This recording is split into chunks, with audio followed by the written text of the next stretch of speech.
In this video, I'm going to show you how you can delete all your charts in ChatGPT at once.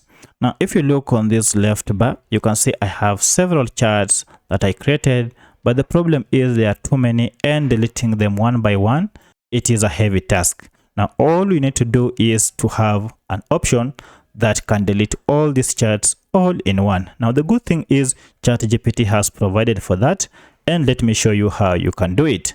Now, what you need to do is to come and tap on your account here and then choose the settings option.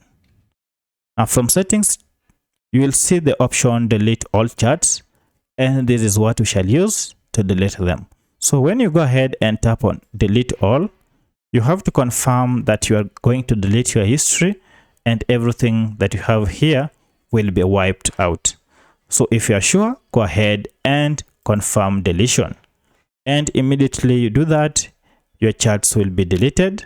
And as you can see, they have all disappeared from your history or from your sidebar. So that's how you can delete all your charts in ChatGPT at once.